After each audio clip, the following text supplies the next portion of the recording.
All right, here we go. Welcome everybody. So looks like we're serving a full house tonight. That's fantastic. Right? Just glad I could bring you some entertainment during the pandemic. So, what are we doing here? So I'm trying this out. I'll be honest, I don't really know what I'm doing, but I'm giving the live stream a try. I'm here. I'm going to have a good time. Hopefully you're going to have a good time too, and we can go through and enjoy all of this. So I'm currently set up here. It's hot. It is hot in this place, right? My house was built a long time ago. When you talk to the longtime residents of this area, they'll tell you 50 years ago you did not need air conditioning in this city, but now you absolutely do. My house was built without air conditioning, and it's hot. We got a couple room air conditioners, not in this room, and it is warm. I got a fan blasting on me, but it's not really doing the job. So if you see me slightly sweaty, you'll have to forgive me. It's I'm going to blame climate change on that one, okay?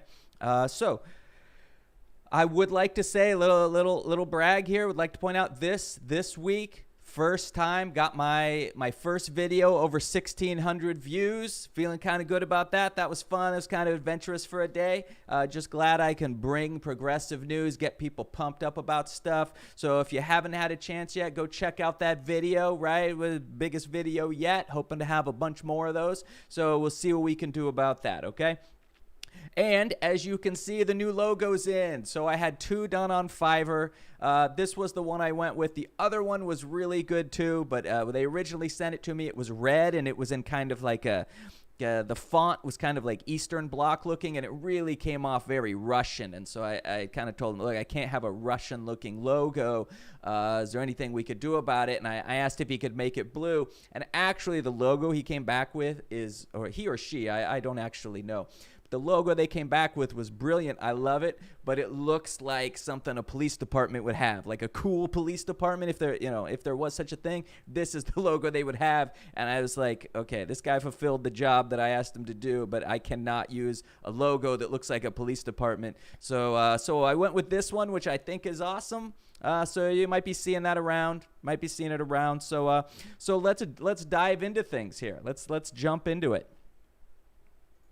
All right, so what do we got? First story of the night. House Democrats includes $500 million for election security in annual appropriations bill.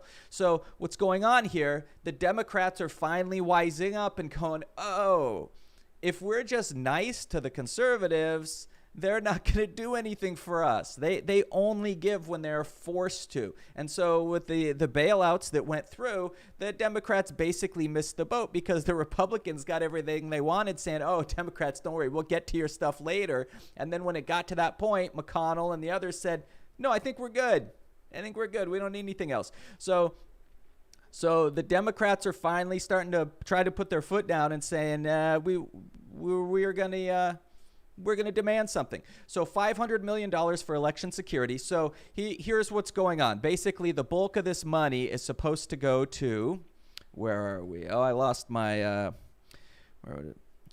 highlight I had on here.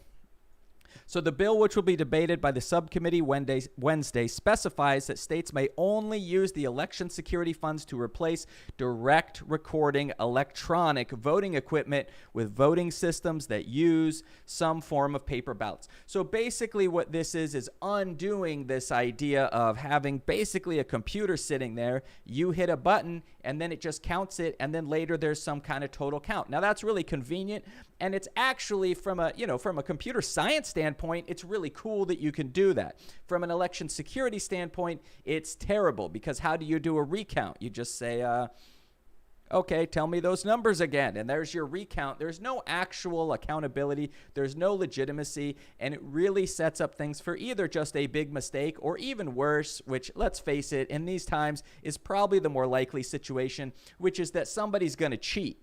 Somebody's going to go in there and say, why don't we make these machines so that every fourth Democrat votes Republican, right? Let's just give that a try. And there have been instances in the past where it seems like that kind of stuff was taking place. So pretty important here. So this is a large amount of money that is being put out there to basically fix this. So what you would have, even if you use some kind of computer machine, there would be a paper ballot. So, I mean, and this makes a lot of sense. You go to a computer, you put in your choices, and it prints out some kind of human readable, but also computer readable version that you can look at and say, yes, all the people I wanted to vote for are the marked ones here. And that way, when there's a recount or there's an audit, sometimes they don't do a full recount, but they might audit. So they might say, okay, we're going to take this computer and we're going to run all the paper that was recorded for that machine, and the numbers should match. What the computer is telling you should match what the paper is telling you. And if not, something went screwy, right? So that's the idea, is that you have a paper trail. Come on, guys. This is one of the most important things we have. If we're going to stand up and say we have a democracy, then we need to have a democracy. We love saying that in this country, but we don't have it, right? We have neighborhoods where people are not able to vote because, you got a poor or minority neighborhood, and the state decides that poor and minority neighborhood is going to have one polling station, or for the whole city of 700,000 people, you're going to have one polling station, right? We got that kind of problem. And then we got this problem with ballots just being switched by electronic voting machines, which are programmed to do some sketchy stuff. We need to make sure there's accountability in anything voting related, right? The rich people have too much reason to basically do things to make sure that things go their way. And we as the people have too much interest to make sure things go our way. We need to make sure that these elections are happening appropriately. So keep an eye on this. House Democrats include $500 million for election security. Let's make this happen. Right? Let's make this happen, and we need to know that coming up in November, people are going to be able to vote appropriately. So hopefully we can get all that pulled together in time, folks. Let's make that happen. All right, we got the next story. Here's an interesting one, right? So Mary Trump's book's coming out, 8 of its most shocking claims about the president. Let's take a look at this because, a lot of it is stuff we already know, but now it's like a close relation of Donald Trump coming out and saying the things we already know. So there's 35 to 40% of this country denying all sorts of things about Trump that the rest of us know to be true. Well, here's one of his relatives directly just spelling it out. So let's take a look, right? Let's take a look. And here's the, you can decide which one is the sociopath. There are reports, and it seems to be backed up by this book that's coming out, right? The book so far is on hold, right? But it's kind of like what happened with Bolton's books. The pre-releases are out there. So the idea that you're going to stop this book from getting out is essentially not going to happen. There's already reporters with copies of the books, right? That's how we have articles like this that we're looking at. So they're already pumping it up. I don't see this book not coming out. So let's take a look here, right? So the whole history, there are people who claim that basically Fred Trump got himself super rich. So that's Donald Trump's dad, got himself rich by being a high-level sociopath, right? Which makes sense. If you go back and you listen to the way that this man became a billionaire, which is the way a lot of people become billionaires, you go, yeah, that's a high-functioning sociopath, right? That's someone that, it just cares about the money. And there are reports, right? I've listened to people talk about that's essentially what Fred Trump raised his kids to be. He was basically selecting for the sociopath that would take over. Well, I think he got one, right? Screwed up the rest of the family by the sounds of it, right? Kind of tragic, some of the stories going on in the Trump family if you listen to those stories. And here we have it being backed up by a book. So let's take a look. What are we going to find in this book when we go in there? So we got Trump allegedly paid someone to take his high school exams. So what's going on here? Trump's grades were substandard, right? And even when you have people buying your way into schools, or you're getting in because your father's a billionaire and ultra rich, you still kind of have to have some decent kind of grades, right? So Trump really needed something to boost him into a good school. So what did he do? He paid someone to take the SATs for him, right? This really smart guy, had a reputation at his school. Apparently, so to hedge his bets, he enlisted Joe Shapiro To hedge his bets, he enlisted Joe Shapiro, a smart kid with a reputation for being a good test taker, to take his SATs for him. So this was back in the day when security for this kind of stuff was pretty lax. Now they're going to check your ID, and they make you sign a paper with your signature and all that kind of stuff. So Trump, according to this, Trump didn't even take his own SATs. So remember, he's always talking about what a stable genius he is and how he was so good at his school, but he never wanted anyone to see any of those records of any kind. Why? Because he just cheated his way in there.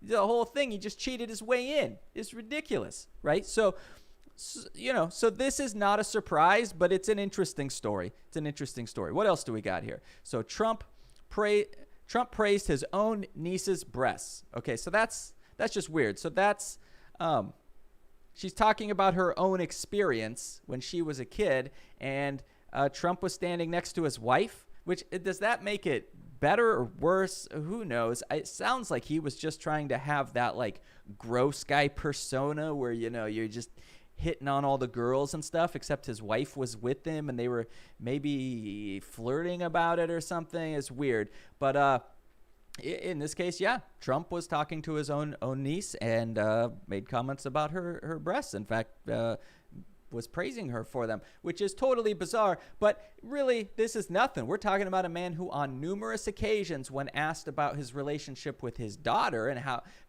what do him and his daughter have in common, the answer was sex. So, this is clearly a man who has no sense of decency, just weird behavior. There's no one that hears that and doesn't go, that's a weird thing to say. It's strange. But again, not surprising. A lot of these stories, they're upsetting and they're gross and they're weird. But are we really surprised about any of it? No. Donald Trump's sister appears to be a key source. So apparently a lot of this is Donald Trump's sister is the one who's kind of been talking. That's how Mary Trump, got a lot of this information about what's going on. Mary Trump spoke to New York Times about Trump family taxes, so there's been discussions about the taxes going on. Trump told Melania that Mary Trump took drugs. Sounds not much going on there. Just sounds like people BSing and saying stuff. I mean, I'm not excusing it, but Trump Christmases could be tough. Okay, so we're talking about ultra-rich people. It sounded like these people were horrible. It sounded like they're absolutely horrible, right? I mean, just you've seen the footage of Donald Trump. Imagine having Christmas with that guy. And then, she recounts where there were times where somebody would get a $12 pack of underwear for Christmas. So you're in a family of billionaires and you get a $12 pack of underwear for Christmas. Might be a little bit underwhelming, but okay, life goes on. You still get to live a good life. Just weird stuff, weird gifts. Trump went up to his niece and said, "Oh, what do you got there?" And she said, "Oh, this is what you gave me." So he clearly put a lot of thought into the present rather than just telling his wife to buy the present or something like that. He didn't even know what she was getting because he gave it to her. Jared Kushner's father didn't think Ivanka was good enough. So apparently, at the wedding, the groom's father, Charles, gave a speech in which he said Ivanka had only made herself worthy of inclusion in his family by committing to convert to Judaism. All right. I don't know what to make of that, but there you go. And Trump's character was shaped by child abuse. So this is kind of what we're talking about. Too Much and Never Enough deals extensively with the emotional abuse of a household topped by an absent father and an ill, neglected mother. Mary Trump contends that Fred Trump Sr.'s many failings, ultimately his being a high-functioning sociopath, weighed heavily on all his children, including her father, Fred Trump, who died from illness arising from alcoholism in 1981. Having been abandoned by his mother for at least a year, she writes, and having his father fail not only to meet his needs, but to make him feel safe or loved, valued, or mirrored, Donald suffered deprivations that would scar him for life, personality traits, displays of narcissism, bullying, and grandiosity. So this goes to the story that I heard from other sources. I've heard radio interviews where previous biographers and people who have studied Trump talk about him. And this is basically the story you get. It was such a toxic, sick environment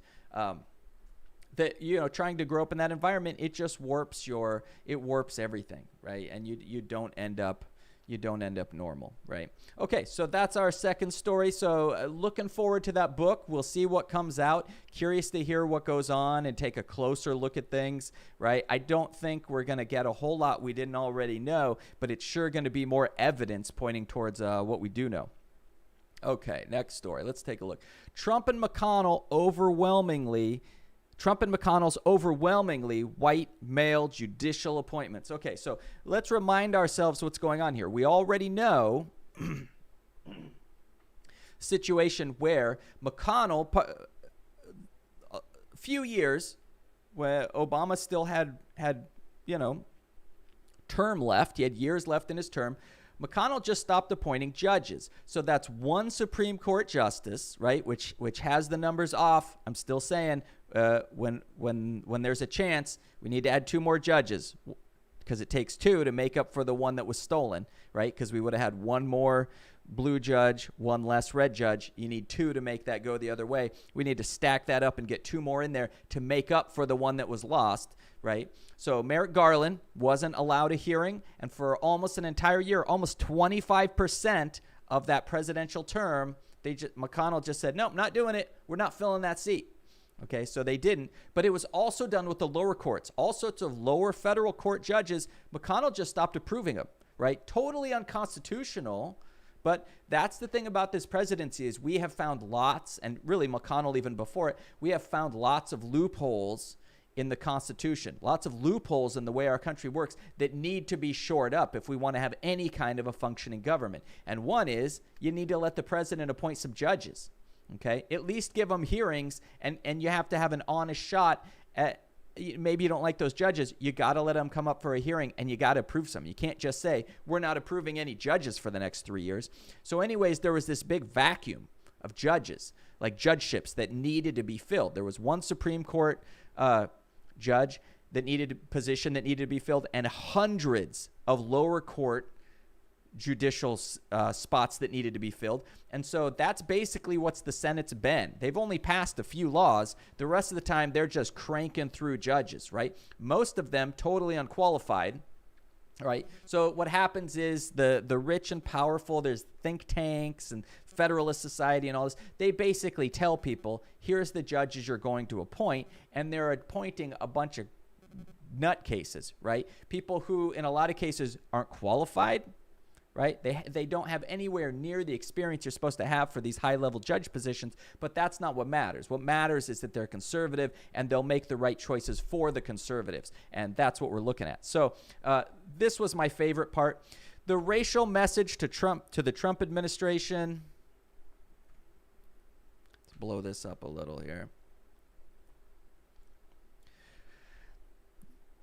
The racial message the Trump administration has sent through the nomination of its federal judges doesn't end with the judiciary. When it comes to the Justice Department and federal prosecutors, the president and his attorney general have ensured the U.S. Attorney's Office around the country are led predominantly by white men, too. There are 93 offices around the country. That means 93 U.S. attorneys. There are today just 7 who are women. 7 out of 93 are women. There are only 2 who are black.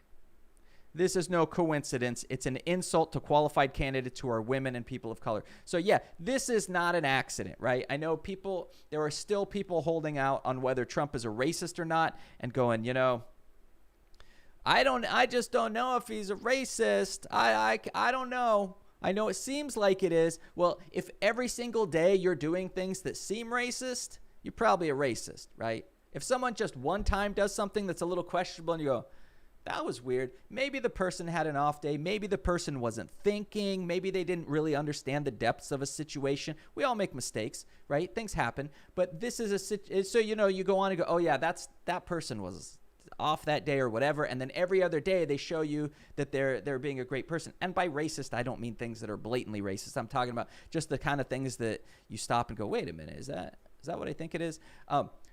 But with Trump, you get it every day. You probably get it multiple times a day. If you have to stop and ask yourself if someone is racist multiple times a day, let me clue you in. They're racist. They're a racist, okay? In fact, I would say you get two, maybe 2, 3 total. where something strikes you and you make a bad choice, and you go, or they make a bad choice. You go, was that person intentionally racist, or were they just being dumb for a minute, didn't understand what was going on? If you have to ask yourself about that someone more than 2 or 3 times, that person is racist. And we've seen this all over the place, probably 2-3 times a day for what, 3.5, going on 3.5 years now, right? It's a bit much. It's a little hard to take. So we can see we got a situation here where, they're just appointing people. Here's the other one. Right, here's the other stat. In his first 40 months in office, Trump already has filled about 30% of the positions in the country's federal appeals court, where most of the federal law is settled. Not a single one of Trump's 53 confirmed appeals court nominees is black. Only a single confirmed appeals court nominee is Latino. Leave no vacancy behind is the Republican slogan for this effort, Trump's crowning achievement as president. So, there's no way around it. This is just racist. Right? And this isn't accidental racism. This isn't someone being uninformed or ignorant about, why certain things are racist. This is just flat out. There's no way to argue that this isn't racist. Okay? I'm sorry. All right. Bad news for voting. If you watch the channel, voting's a big deal for me. I think voting's important. I started off the show with voting. I really think voting is a big deal, and we got handed some Supreme Court decisions which are not good if you're looking at voting. So there's 2. There's an Alabama case which Alabama law allows anyone to cast an absentee ballot during the pandemic, but it also imposes certain restrictions on those voters. So basically it's saying you got to have an ID, your ballot's got to be signed by 2 witnesses. That's hard because we're all supposed to be social distancing and not meeting up with people who aren't in our house regularly. Pretty hard to get 2 witnesses, right? That's a pretty difficult thing to do. Looks like those restrictions are going to stand.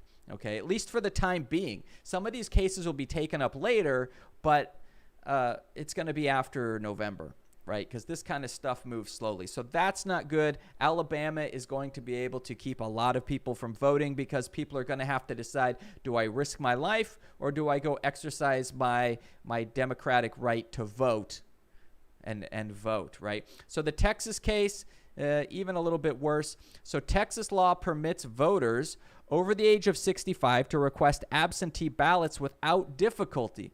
But most voters under the age of 65 are not allowed to vote absentee. So here we have what is essentially age discrimination. We don't want people voting. So we're going to keep them from voting, right? This is Texas. This is a big deal. Some people are predicting it's possible Texas could go blue as soon as November, right? So a lot of people were predicting that in the next 10 years, Texas might go blue. But because of the state of the world we're in now, some people are saying it might go blue now, which would pretty much be game over, right? If you've got Texas, New York, and California going blue, and Texas would probably be purple for a while, but that's a lot of electoral votes. So yeah, we got to make sure. This is another reason why these judicial nominations are so important, right? We've had a number of cases coming out 5-4, and look at the ridiculous situation with Kavanaugh being one of these judges.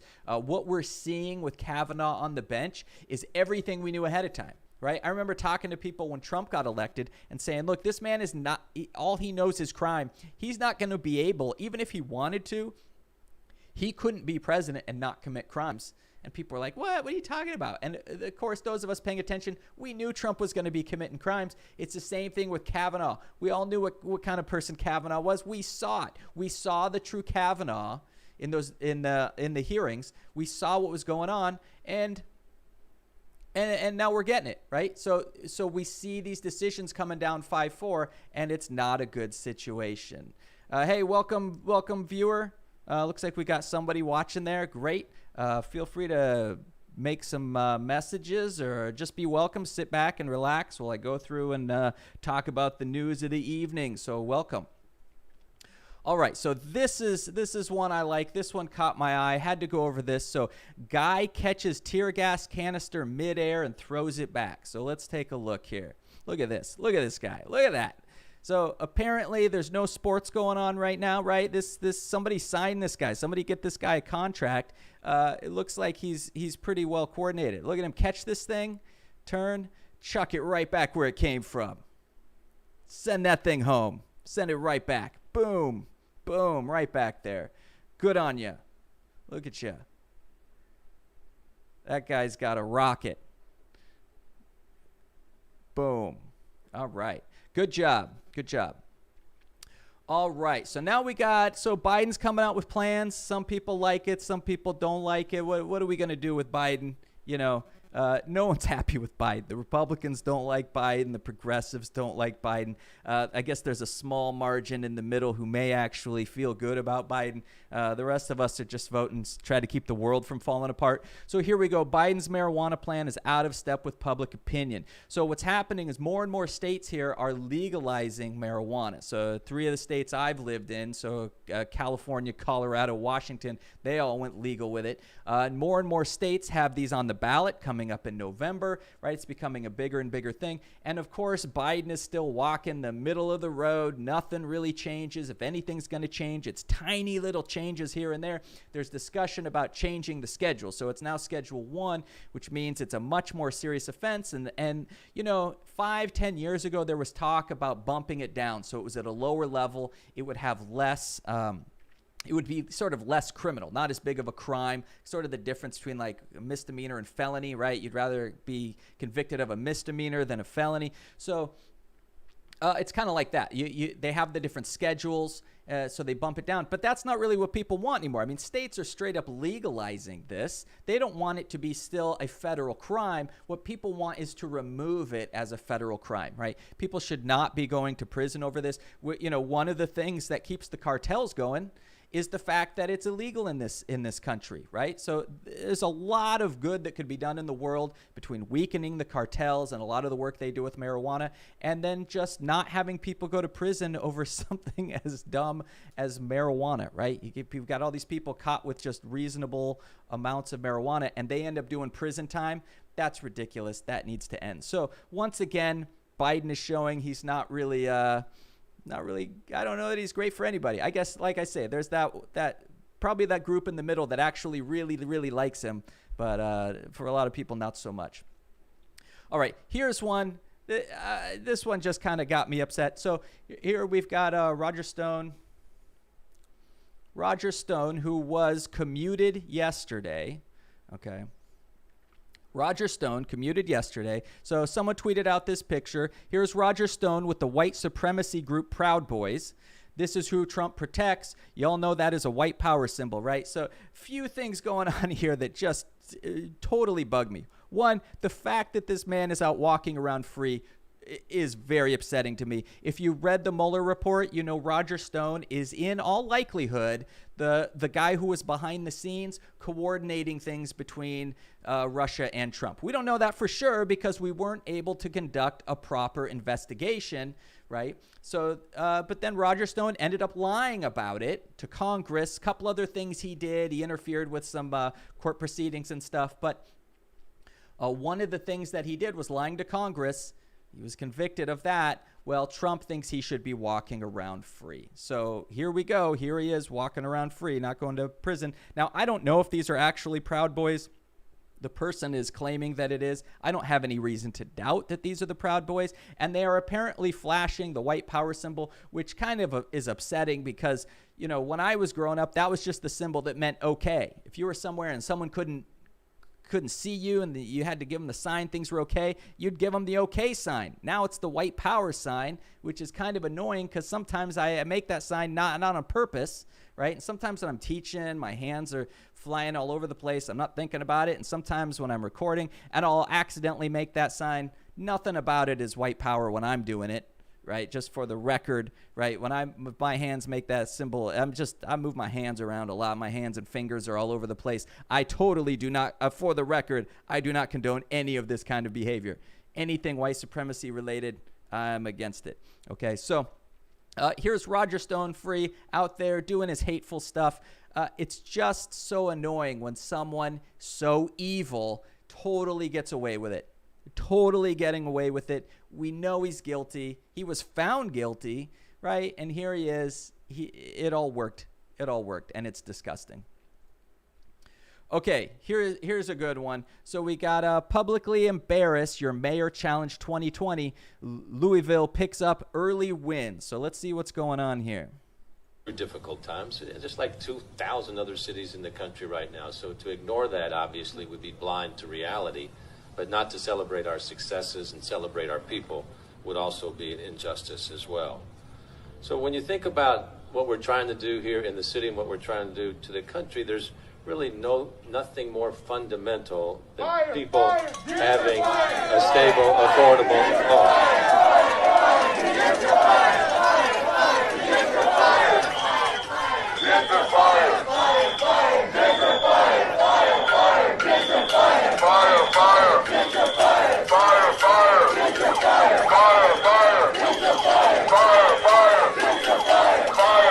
Difficult times, just like. So they got him to give up, right? Here we got peaceful protesting, right? The mayor's trying to give a talk, and people aren't happy with the mayor. They want things to change. They're saying we got to make a change to things, and here they go, and they get him to move on, right? We got these public officials who want to make addresses and just tell us everything's okay. There's some minor problems. We're going to move things along. No, people are standing up and they're making themselves known.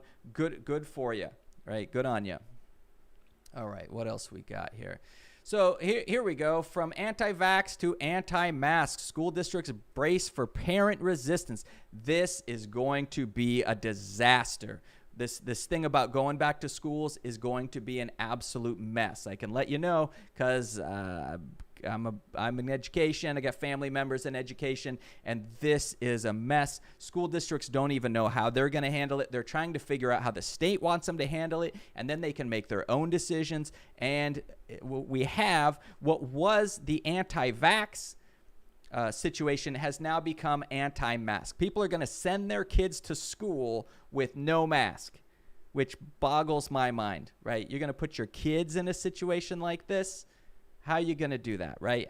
You really, for your beliefs that this is all a big hoax, you're going to endanger your kid? And I know there's all sorts of different scenarios where they're going to rotate the kids in and out. But even if you're rotating the kids in and out, you got the teachers and staff there all the time. They're in contact with everybody. This is going to spread. And you might go, well, wait, kids are young, and they're not going to.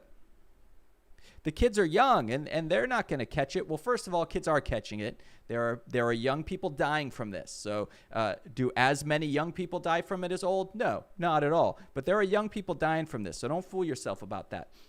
But even the young people who don't die from it carry it around. They take it home. They give it to their grandparents, right? And that's a lot of what's going on here, and it is not good. So it's unfortunate that for some reason we've decided that really the slogan here should be "Make America Smart Again." But I think that train left the station a long time ago. People want to fight for things. We're a very I guess the nice way of putting it is we're an anti-intellectual society. We don't want to acknowledge science. We look at scientists with skepticism, and this kind of stuff becomes impossible, and the rest of the world does not appreciate it, right, as we'll see in some of the other stories that we talk about coming up here. All right, then we got this guy. So we got Kudlow, right, making it seem like going back to school is a no-brainer. Let's see what he has to say about it.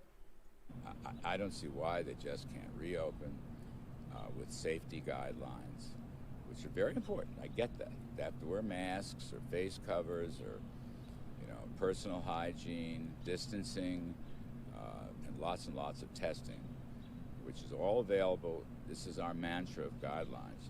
And if you follow that, I think there's no reason why this K through 12 can't reopen, and even the colleges can't reopen. Just go back to school. We can do that. And, you can social distance, you can get your temperature taken, you can be tested, you can have distancing. Come on, it's not that hard. I don't see. So yeah, just go back to school. It's not that hard because we all know how good 3- and 4-year-olds are about wearing a mask and social distancing, right? There was a study done where they gave masks to a bunch of kids and directions to social distance with each other. Within minutes, the kids were trading masks with each other, right? I mean, it's just they don't wash their hands. come on. You think that young kids can pull this off? Adults can't even pull it off, right? We can't even trust full-grown adults to wear a mask when they go to the grocery store. You think 3 and 4-year-olds are going to pull it off? They're not. They're not going to pull it off, right? So here we go. Just go back to school. It's not that hard. No, it is, Kudlow. Like the thing is, these people are not sending their kids to the schools that we are, right? Their kids don't go to the same schools, so they can afford to make it safe and distance everyone. Add a new wing to the private school. We can't do that. It's our kids that are in danger. And let's look at it. Like Kudlow and Trump don't seem to care if we send everyone back and we lose 1%, 1.5% of everybody gone. They don't care. They just want that economy trucking along. Okay. All right. What else we got here? Okay, Susan Rice says Trump has been doing Putin's bidding. I mean, this is kind of coming up again and again. Basically, it's the same situation we've seen. Trump never hits back at Russia. Since the beginning of his presidency, he's had the opportunity to do it, and he never does. The current situation is where there was a bounty put on our American soldiers, right? And it's a big topic about what we should be doing with military funding. But even if you're like me and you want to cut military funding, you don't want bounties on people's heads. Okay, you don't want bounties on people's heads. That's not acceptable. And Trump never hits back, right? If you ask Trump, he's done so much to slap Putin's hand, but he's done nothing, right? He's done nothing. All right, authorities execute search warrant on St. Louis couple who pointed guns at protesters. So I did a video on this a while back. This was nuts. We've all seen the video with these two people. Basically what happened was they had a gate. Someone broke the gate down. These people went inside, got their guns, and then came back, which is pretty questionable, right? It's pretty hard to argue self-defense if you go get guns and then come back to the place that made you feel so unsafe that you needed guns. And this couple took it a step higher. They started going around and pointing the guns at everybody, right? Now, if you watch him, at least he has pretty good trigger control, right? It doesn't look like he ever really puts his finger on the trigger. She is awful, right? She's pointing the gun directly at people, including, and I believe this was on accident, she was pointing at her own husband's head at one point. He was actually pointing the gun at her at one point, but her finger is on that trigger, and that is incredibly dangerous. I don't care what state you're in. Pointing guns at people with your finger on the trigger is not the way to go. So eventually, these people, search warrant was executed. I believe they took his rifle. The one he's holding in that picture was taken away from him. So he doesn't have that at the moment. So, look, this is not about gun rights, okay? Because even in states where you're allowed to own guns, you're not just allowed to point them at people's heads and put your finger on the trigger. We've seen a number of cases of that in the last few weeks, and I think people have forgotten owning a gun doesn't mean you get to point it at people. Okay? You don't get to do that. Even in states that really value your guns, you're probably going to get in trouble with the police if you point the thing at someone. So don't do that. All right, don't do it. Come on. There's a discussion to be had in this country about guns, but no one's really cool with pointing guns at people with your finger on the trigger when there's no threats, right? Nothing here is a threat. Let's skip this story. Let's go on to this one. So China, completely out of control, China says. U.S. epidemic threat to rest of the world. So, Trump likes to point out, remember when he was running, oh, the rest of the world is laughing at us. The rest of the world thinks that the U.S. is a big joke. Well, now they do, right? And not really a joke. They're just looking down on us. So we're not allowed in Europe because they're so disappointed with the way we handle the epidemic and science. We're not supposed to go into Canada because they don't want us come giving it to them. And then China's calling us out. China's calling us out for being this threat to the rest of the world because we can't wrap our brains around science. Right? We can't make sense of any of this. So, and we can kind of see, I don't need to explain this. We're all hearing this every day. This is new cases reported in Florida, right? You try to warn people not to open up and they go, everything's fine. We need to get the economy going. Next thing you know, everybody's dying. So, this doesn't bode well. this doesn't bode well when the people that we're trying to, get an upper hand on, China and Russia and Iran, these other countries, all of a sudden we look bad because we're not the world leader we used to be. Let's face it, the world used to look to us. We are an embarrassment, right? They used to look to us for having this great democracy. No one really believes that anymore. Right? No one believes we're this great democracy, and they believed we were great for the great things we did, going to the moon and doing all sorts of amazing things. So we don't do that anymore. Now we just sit around and figure out how to make rich people richer. That's what we do here.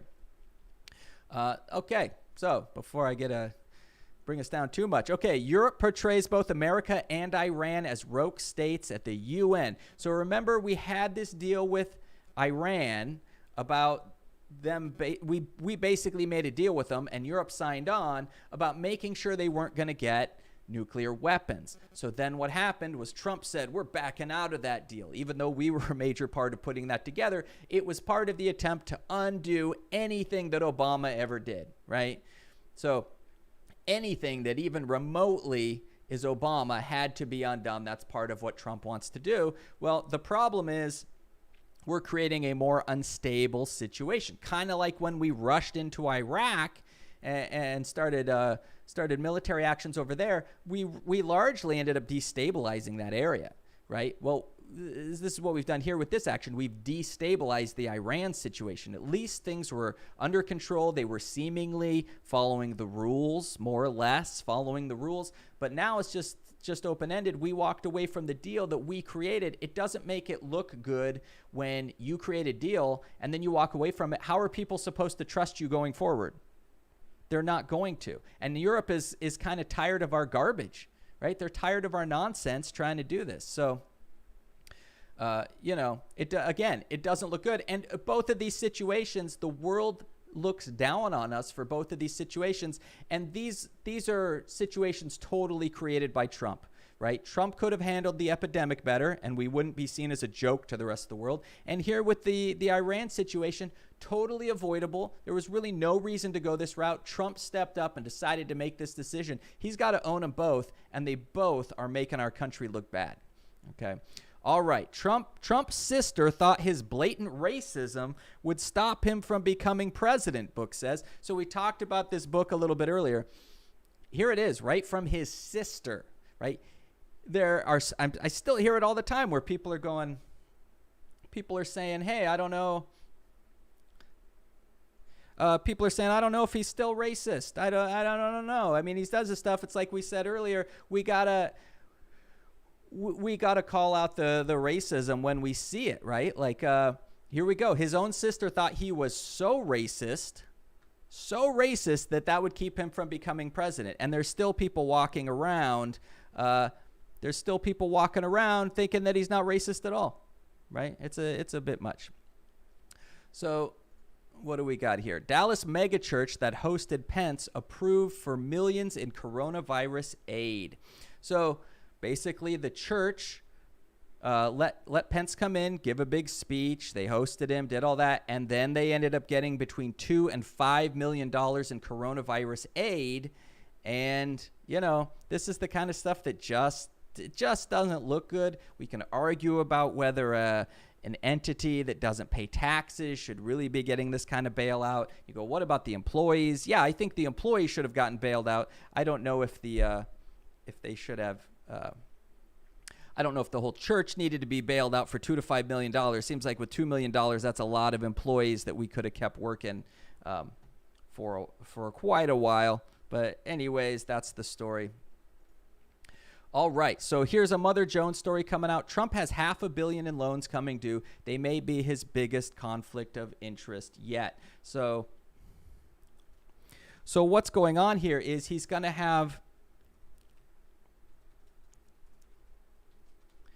So what's going on here? There's a bunch of money that he's got to pay. He's got loans coming due, and people aren't really sure how he's going to be able to pay these. So the question becomes, if he's elected again, if he's still president, come February of next year, how is he going to handle $500 million worth of loans coming due at the same time that he's president, right? He's already doing all sorts of things that make it very questionable and make us wonder if the choices that he's making in office are really about the office, or is it really about protecting himself? And it's pretty easy to interpret it as him just taking care of himself. Well, what's going to happen when he's negotiating a $500 million loan coming due, or $500 million in multiple loans coming due? You're going to think he's probably going to make some concessions politically for these groups so that he gets more favorable conditions in his own personal loans. So it looks bad. This is why you're supposed to divest, so that you don't have this kind of stuff.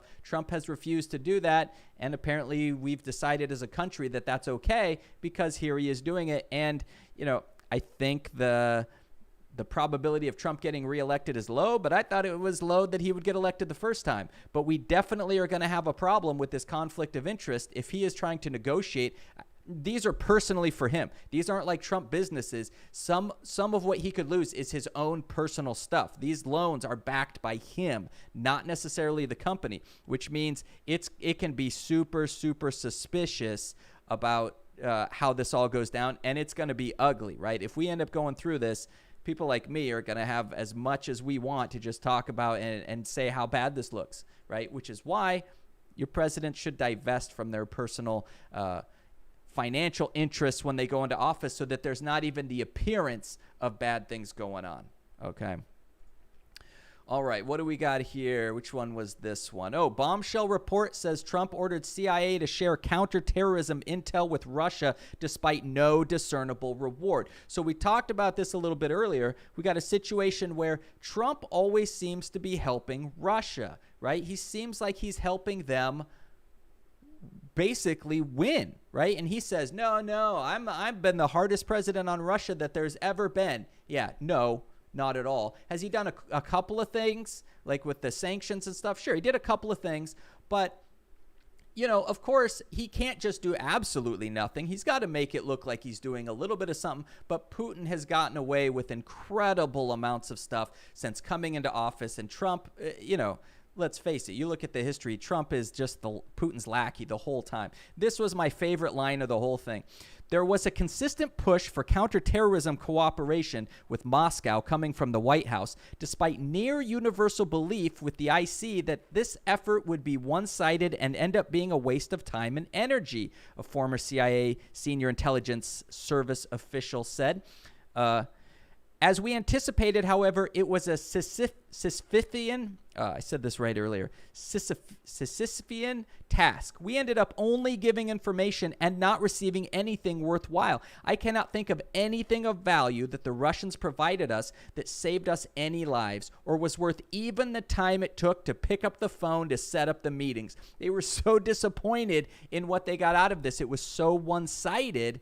It wasn't even worth answering the phone calls. So this is just a big giveaway. This is a big giveaway from Trump to Putin, right? For, you know, someday we'll probably learn all of what's going on. But this is just a big package that Trump wrapped up, put a big bow on it, and said, okay, give it to the Russians. They'll get it all figured out. All right, Arizona County requests refrigerated trucks as morgues hit 97% capacity during pandemic. This sucks. This absolutely sucks, and, you know, it's a hard spot to be in. We're trying to play this balance between the economy and the pandemic and people's lives, but you know you're doing it wrong when you're at 100% capacity, because what's the problem here is once you hit capacity, that means the percentage of deaths goes up because you're not giving everyone the right kind of treatment, right? We saw a video in Italy of people in the hallways and hospitals and stuff dying. That's basically where we're going to hit. So they've asked for these refrigerated trucks. We heard about this kind of stuff in New York, and it was bad, right? I mean, the whole peak of New York, no one wants that in their city. We don't want that in our cities, but we're doing the wrong things. We're opening up way too fast. We're just, you know, having things all over the place. And, you know, Arizona is getting hit hard. So I'm not trying to say I told you so. My heart goes out to Arizona. I'm sorry there are people suffering. I'm sorry there are people that are dying. This sucks. We got to make the right decisions for human lives, right? We can make up money and business. We can do a lot of that later. Right now is the time for making sure that people don't die. right? That we don't lose grandma and, these kind of things. Okay, what do we got here? So Trump, too many universities and school systems are about radical left indoctrination, not education. Therefore, I am telling the Treasury Department to re-examine their tax-exempt status. So I'm not exactly sure. I don't even know what to make of this. This makes no sense to me. I don't even get it. So most colleges and school systems are government entities. So they're not for-profit companies. Right? They're generally like government entities. So what exactly would you be doing? Right? Like I don't understand how any of this works. And the fact that you think the school systems are indoctrinating with radical left indoctrination, yeah, it's that indoctrination that goes on in our schools where you teach people about the history of our country, that informs people. When you teach them about economics, so that they can understand that things like trickle-down economics is silliness and all this kind of stuff. Yeah, educating people with that, I guess you could call it a left indoctrination, because once you have all this education of things, well, it's pretty hard to go vote Republican because you've actually learned, right? It's easy to have a Republican point of view when you don't know history and economics, at least the basics of those kinds of things. But once you learn the basics, you're able to see that a lot of this stuff is just nonsense and silliness. So once again, Trump just creating a big thing to get people riled up doesn't actually mean anything. Nothing's going to come of it. All right, what do we got? Alexandria Ocasio-Cortez, Chef Jose Andres, and others criticize Goya CEO for supporting Trump.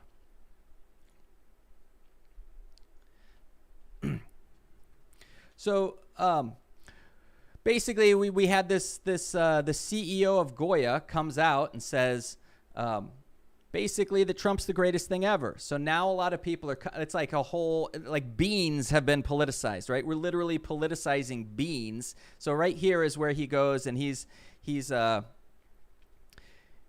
CEO of Goya Foods is telling the president how great he is, and people don't like that, right? Because, of course, everyone has their opinion about Trump. So now whether you buy beans or not apparently is going to be based on whether you're a Republican or not a Republican. So I'm sure the Republican will be stocking up on Goya beans. There's other people saying, let's find another way to do this. So it's a little strange, but it makes sense, right?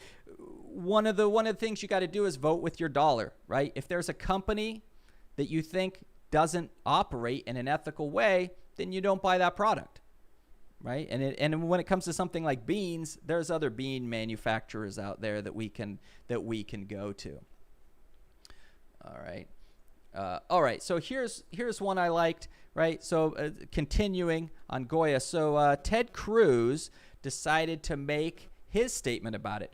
Goya is a staple of Cuban food. My grandparents ate Goya black beans twice a day for nearly 90 years, and now the left is trying to cancel Hispanic culture and silence free speech. So that's interesting that he's turned this into that they're trying to cancel Hispanic culture because they don't want to buy beans from a CEO who talked about how great Trump was. That's ridiculous. That's pretty disgusting that you would try to turn it in to that. And so I like the response here. As a fellow cool and normal person, I too will stand up to defend the honor of beans before I will stand up to defend the honor of my wife. So yeah, that's amusing, right? The whole beans situation, totally out of control.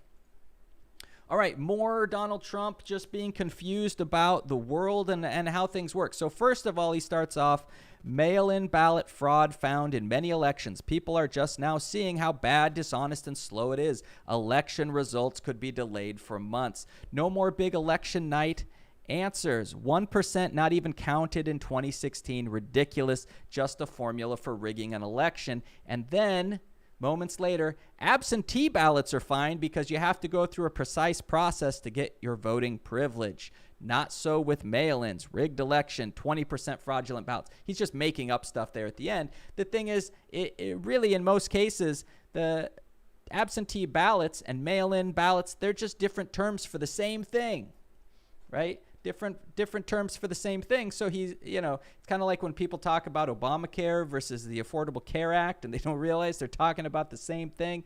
That's what we have here. Pretty ridiculous. If there was ever a time where people should be using mail-in ballots, this is the time. This is the time we should be using the mail-in ballots. Because people don't want to get COVID. And I think that's pretty reasonable, considering that the right to vote is, pretty important, and you shouldn't have to risk your life in order to go do it. What we should have is a situation where voting day is a holiday, hopefully a paid holiday. Everyone can go. Everyone has voting centers that they can go cast their vote at. Or in this case, mail-in. It's real simple. Just make sure everyone has a mail-in ballot and they can vote. But obviously there's people who don't want that. So how's everybody doing there in the chat? Looks like we got a couple people. It's more than we started with. Good to see everybody. Thanks for hanging out on a Saturday night. Glad to have you all here. What are you thinking about the times, right? These news times here. All right, what do we got? All right, postal worker pleads guilty to election fraud after changing voters' party affiliations. So Trump always likes to tell us how there's all this voter fraud going on, right? All this voter fraud with this. So what happens was people are trying to, it's actually a huge coincidence. People are trying to register to vote. The person in town who had to process the paperwork knew the people that the paperwork was for and said, wait, this person's not a Republican. So they looked into it and figured out that the postal worker changed it, right? They changed the actual registration here. So here's his response. I did it as a joke. It was a joke, he said. So this postal worker changing this, I did it as a joke, Cooper said, according to a complaint. I don't even know them. So that's somehow okay, I guess, in this person's mind, that it was a big joke. That's like when Trump says something terrible and everyone says, oh, it's a joke. He's just joking, right? He's just joking. So, but let's face it, the one that he supposedly, he only did a handful of these changes and he got caught right away, which shows that it's not as easy as people think it is to be fraudulent with these mail-in votes and mail-in registration. He got caught, but the big news is he was changing it from Democrat to Republican. So, Trump's always talking about how, they're gonna change all the Republican votes to Democrats. Well, the ones we're actually seeing happen are the other way around.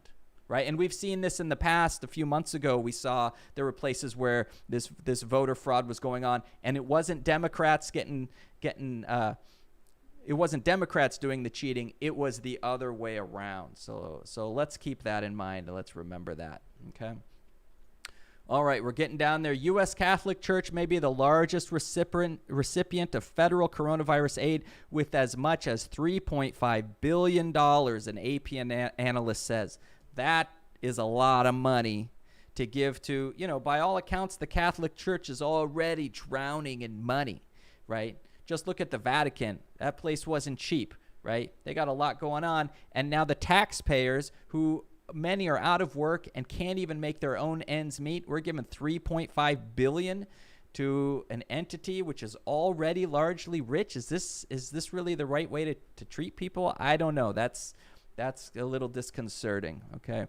And then we got kind of some weird news to kind of wrap it up tonight. We got U.S. Representative John Lewis's chief of staff said there is no truth to posts on social media that he passed away today. So he is still alive. He is still doing fine, which is good. Good to hear. Good news that you're doing good. And he's still around. He is battling cancer, so there may have been some kind of a mix-up about what was going on there, but he is alive, and he seems like he's still kicking. So that's good news. Good to hear. All right, that's our stories for the evening. So we're going through this. Thanks for showing up and checking out. I'll try this in the future. This was my first time really at trying the legit live stream. Still kind of getting the hang of it.